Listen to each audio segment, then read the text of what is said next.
I am president of the National Board of the National Federation of Teachers, a Portuguese trade union organization. When you speak after everybody else has spoken, there are many things that have been said. So I just like to leave 3 brief notes. The first one to remind you that 4 years ago I decided to run for an open seat for election at the Executive Board after being challenged to do so during the Congress, considering that there was no candidate from Southern Europe. And if it is true that the problems and challenges we face are more or less the same, and everybody that talks with other colleagues knows this is true, the contexts where we work, where we try to fight and overcome those problems are different. And Susan referred last year's conference in Athens, and I remember that one of the things we discussed there was the insufficient financing of public education, and the resolution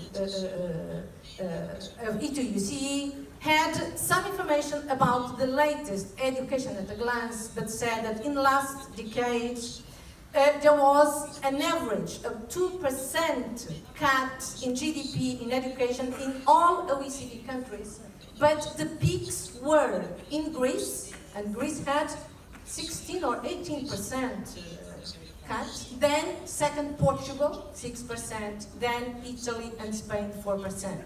So the double of the average.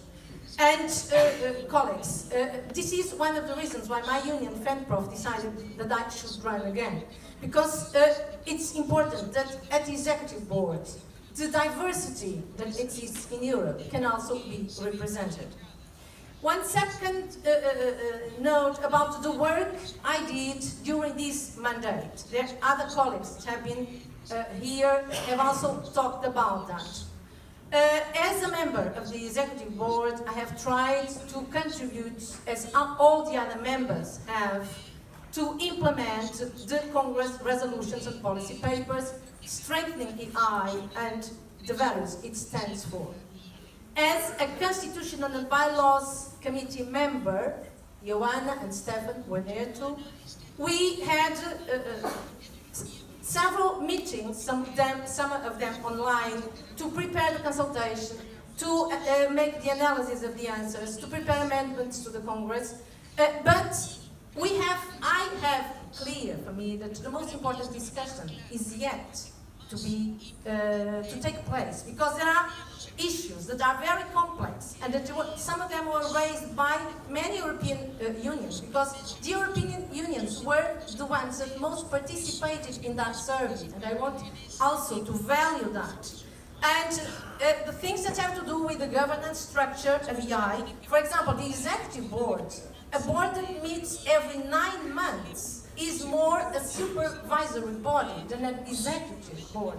That is one of the things that we have to discuss. And also the dues payment system, which is a problem for many unions. So we have to continue to discuss this. We had the resolution this morning, and the members of the board that is going to be elected, will have to take this discussion further. Another thing I'd like to refer of the work I've been involved is being a member of the board made it easier for me to advance with a protocol of understanding between EI and a structure that exists already since 2001 of all unions in the education sector coming from the Portuguese-speaking countries, which is something that EI has with the Francophone countries many years ago, also with the Anglophone, but there is a difficulty in integrating the Portuguese-speaking unions, member organizations. Why? Especially in Africa, because in the African Regional Committee there is no member of the staff that speaks Portuguese. And so the unions coming from those 5 countries have a lot of difficulty, even, for example, to pay their dues. And Angolan union had to ask FENPROF for help because the Angolan government didn't allow foreign bank transfers, and they were 3 years try to solve this problem. And the Executive Board in April signed that protocol of agreement. This morning there was a meeting with the delegates from those unions, also from Brazil.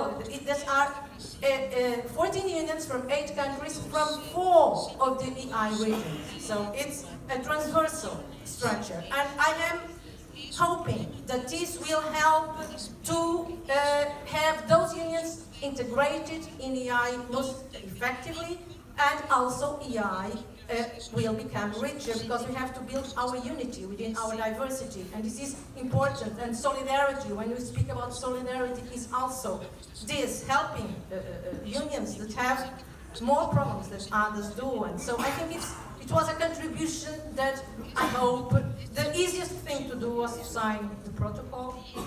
Developing it is the difficult thing. And finally, a third note, I think all the other candidates have spoken about the challenges we have ahead.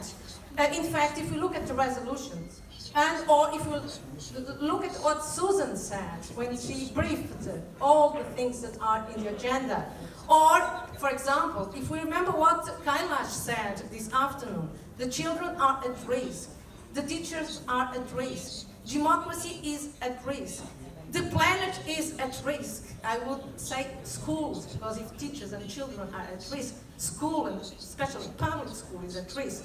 And if you see how many proposals we are going to adopt in this Congress, because I'm convinced that most resolutions are going to be adopted, and the enormous amount of work that is there to be done, we know that it's a huge challenge, but I'd like to finish with this positive note. I've met in EI, in EGUCE, very combative, very hard-working, very determined people. And I'm sure, and you've heard all the other candidates, they have ideas, they have will, because when we run for a post, we are committed to that. We are willing to do our contribution. And so I'm sure that whoever is elected is going to be part of a team, because in unions, in schools, I also said this, the individual is not that important. The team, the group work, the teamwork is important. And I'm convinced that whoever is elected is going to be able to be up to the job and to do a great work, improving what we have to improve, which is, it has also been said, we have to have more strategic, more coordinated action at national, at regional, and at global level. And I don't say that we have come to this point and we have made no progress. No, we have made a lot of progress, but there is a lot of work to be done. But I'm sure that people will be ready to do it, whoever they are. So, thank you.